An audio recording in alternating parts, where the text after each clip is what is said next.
A great return from external illusion to inner truth. Suffering, the root of the lost mind. Ramana Maharshi, a great sage, uttered a seemingly simple truth that touches the very root of all human suffering. The mind, by its very nature, is in motion. It cannot stand still. And because it is not still, it can never see the truth. From the moment we cry out into the world trains our minds to focus outward. We are taught to seek all values in others and circumstances, recognition from our parents, love from our friends, security in material things, and meaning in life through predetermined goals. We grow up like psychological antennas, constantly scanning the world for signals of happiness. But the cruel paradox is that the more we turn outward, the further away from ourselves we become. The more we try to find, the more lost we become. The extroverted mind, the door to eternal insecurity. We unconsciously define ourselves through things that are constantly changing: a relationship, a social position, a body, a belief system. And when those elements change, as life inevitably does, we fall into extreme suffering. The reason is simple: we have placed our fragile eye on an unstable foundation. When a relationship breaks down, we feel shattered. When we lose a job, we lose direction. When our self-image is no longer praised, we fall into deep crisis. Ramana Maharshi looked directly at this root disease and pointed out a hard truth. The outward-looking mind is a divided mind. It can never be at peace, because it always wants to control the uncontrollable. We mistakenly believe that by simply changing our circumstances we will achieve peace. But Ramana is not calling us to fix the external world. He is calling for something more revolutionary, to stop the mind and ask, who is it that is aware of all this? The key, shifting attention from the periphery to the inner. You don't have to try to make your life perfect. You don't have to convince anyone to understand you, love you, or accept you. All you have to do is shift your attention from the outside in, from seeking to clear awareness. That is the moment when the true spiritual revolution begins, not from what you achieve, but from the cessation of the very one who is trying to achieve. The world, neutral screen, the mind, the creator of emotions. Stop, take a deep breath, and consider a simple truth. Two people witness the same event, but react very differently. One is angry, one smiles, one is calm, one is in pain. The question is, if the event is identical, why do each person feel so differently? The answer lies here. The world does not create your emotions. Your mind does. The world is a neutral, objective, and impartial screen. The mind is the movie being projected onto that screen, through the prism of personal memories, beliefs, and prejudices. The mind, the storyteller, and you believe it. Ramana Maharshi is not against the world. He simply invites you to look deeply into the subtle filters that transform the objective world into your own personal illusion. You dream that you are living in the world. But when you wake up, you find there is only your own light, nothing else. The world is neither good nor bad, neither fair nor unfair. The world simply is, but you give it meaning with your own mind. The more you turn out, the further you get from your true self. In our constant effort to be accepted, respected, loved, we constantly play a role, to be the right model, to be moral, to be a good person, a deep person, even an enlightened person. The mind, which should be a reflection of truth, has become a master illusion maker. It no longer reflects truth, it protects an image. And that is why, despite living with ourselves all our lives, we still do not know who we really are. When the question, who am I really, is asked, the illusion collapses. Ramana Maharshi does not ask you to search for the truth in some distant place. He does not teach complicated techniques or theories. He only suggests a simple but powerful act. Go back into the mind and ask a single question. Who am I? Repeat this question, but not to seek a conceptual answer. Instead, repeat it to witness who is asking. And you will realize all that you have ever thought of as me is just ideas, concepts, images. The real cannot be thought or defined in concepts, can only be present. And when you are completely present, without any thoughts in between, the truth emerges radiantly as a great silence. The more we search outside, the further we get from our true source. Deep within every human consciousness, there is always a vague feeling, a persistent echo that says, I am missing something. From this fundamental feeling of lack, a chain reaction is formed. I need to do something to fill this void. I need to achieve something to feel complete. I need to become someone to feel worthy. And so, we embark on a path of constant searching, a journey that can last a lifetime, even many lifetimes. We think we are living, creating, but in fact we are wandering among the illusory shadows of the ego. Eternal desire, but lost direction. People can live without many material things, but cannot live without a notion of the meaning of existence.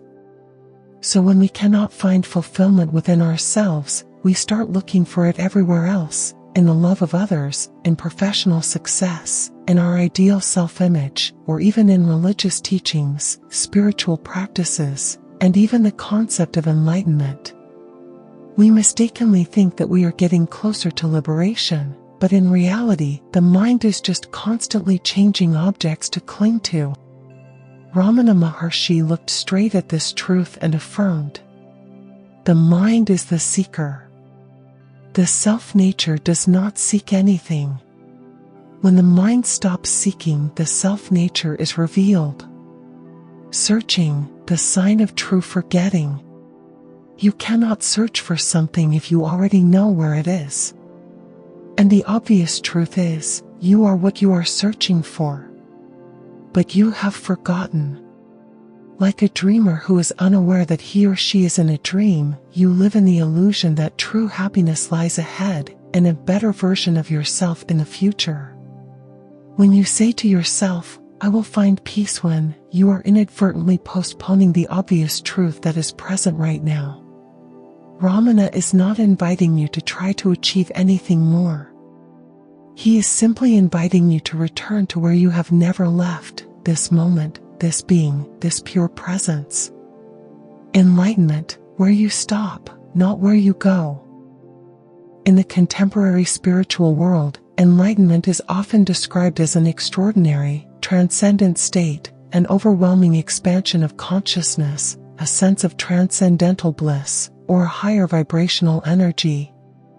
But Ramana Maharshi has a radically different view. He declared, enlightenment is when the seeker disappears. There is no one left to achieve anything. There is no ego to be special.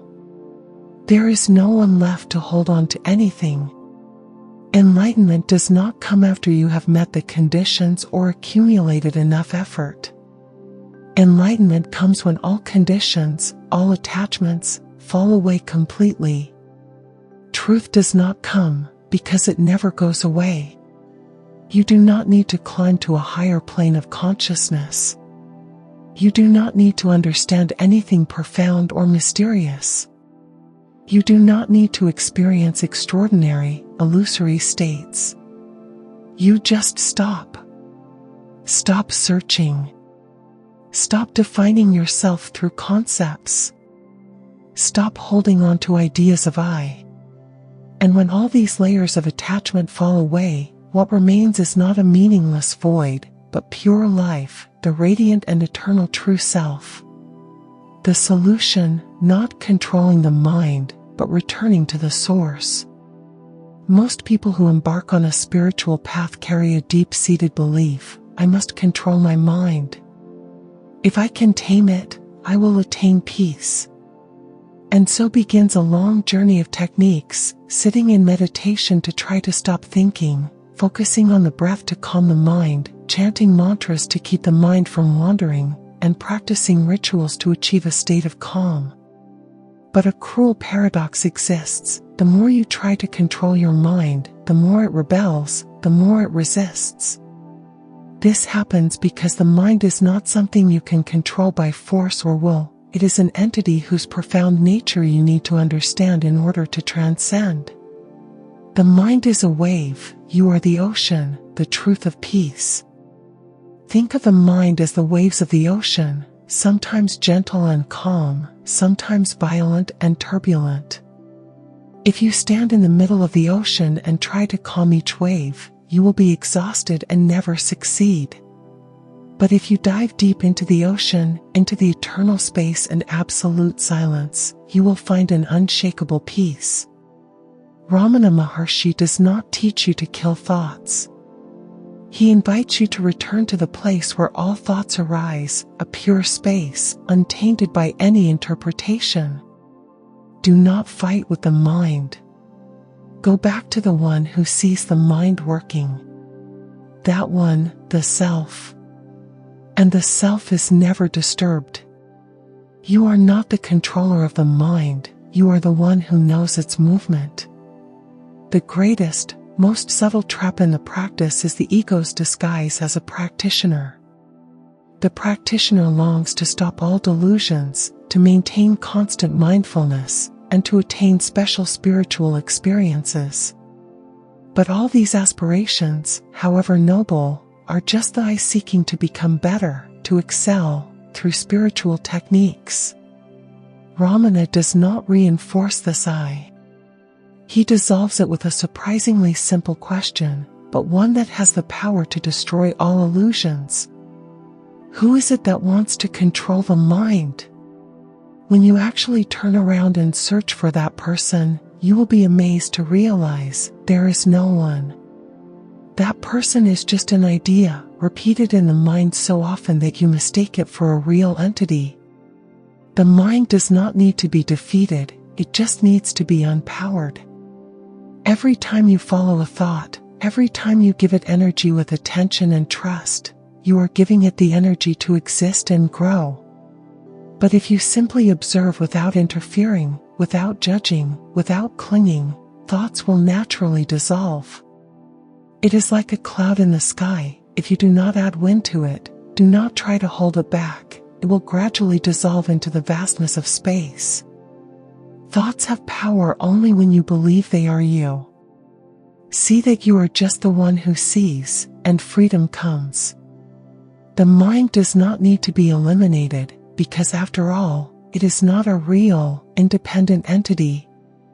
It only needs to be seen for what it is, a fleeting activity taking place in pure, unaffected knowing. All techniques are helpful, until you realize you never needed them. Ramana Maharshi was not against meditation or denying the value of its practices. But he always emphasized one core truth. The Dharma is the boat that takes you across the river, but don't carry it on your back when you reach the shore.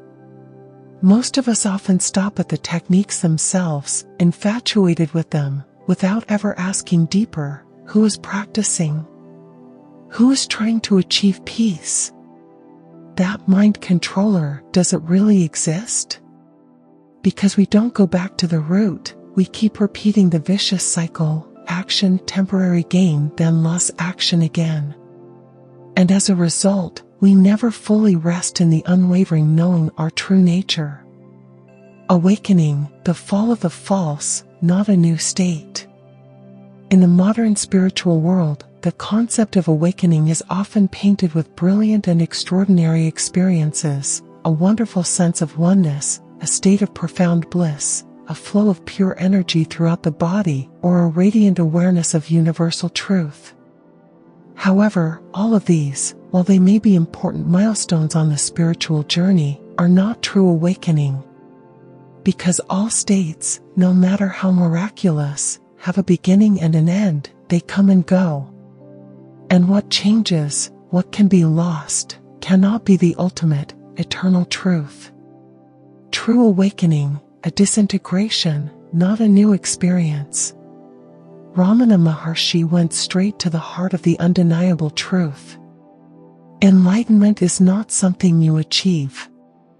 Enlightenment is when the one who wants to achieve is no more. When true awakening occurs, there is no one to hold the state, no one to transmit the truth, and no separate enlightened one. There is only enlightenment as an absolute silence, never leaving, never being shaken. Awakening, a disintegration, not an attainment. We often harbor a strong belief that if we practice enough, understand enough, be good enough, one day I will become enlightened. But Ramana Maharshi, with his quiet but sharp gaze, shatters that belief from its roots. Because, as long as there is an I who wants to be enlightened, there is still an ego. As long as there is a seeker, there is still the illusion that there is something outside to be achieved. True awakening does not happen when you become whole or perfect. On the contrary, it happens when you radically realize that you have never been incomplete, you have never been lacking. The state of coming and going, the unchanging eternal knowing. Ramana taught a profound truth. What you are seeking is not in the future. It is the unchanging ground where all experiences occur. And you are that ground, not the experiencer. A beautiful, extraordinary experience may occur, but if there is an I who records it, tries to hold on to it, or recounts it, then it is still within the limitations of the ego, of what comes and goes. True awakening leaves no trace for anyone to tell about it. There is no someone to claim, I have seen the truth. Because that someone, the personal ego, is what has completely dissolved. The false dissolves, the real is no need. You do not need to become anything new or special. You simply stop trying to become. Each time you let go of an idea, a concept of yourself, a layer of illusion is lifted. And when every layer of identification, every image, every effort is clearly seen to be unreal, what remains, not brilliant, not impressive, not in need of flowery words, but more alive than anything you have ever known, is enlightenment. It does not come from outside. It is not an experience. It is what you have always been, but never realized, because you were too busy trying to become someone else, some ideal version. The final trap, I am already awakened. Ramana Maharshi once warned gently but firmly about the final, most subtle trap on this path. If you think I am awakened, you are not awakened. Because there is still some I there, it is still a dream. When true awakening occurs, there is no one to claim it. There is no someone to own enlightenment, and there is nothing to acknowledge. Awakening does not make you special. Awakening makes the false you disappear, so that the real, eternal self can fully emerge. Conclusion: no need to search for peace, because it has never left you. You have come this way through many layers of thought, through familiar paths of the mind, through journeys of searching, controlling, self-definition, and even the effort of enlightenment.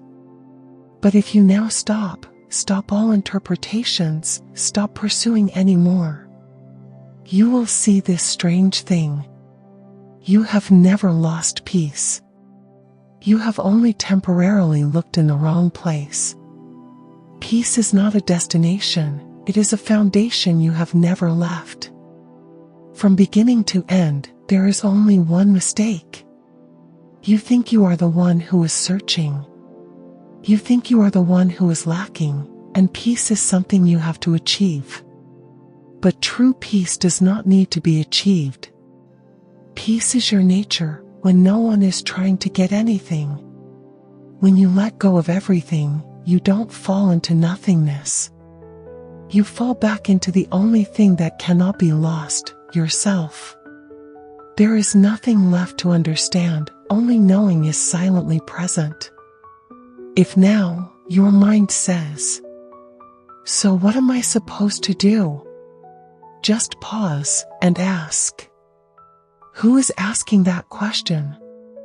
No need for an answer. Just stay in that wordless space. Right there, all suffering disappears, all searching stops, all illusions have no place to live.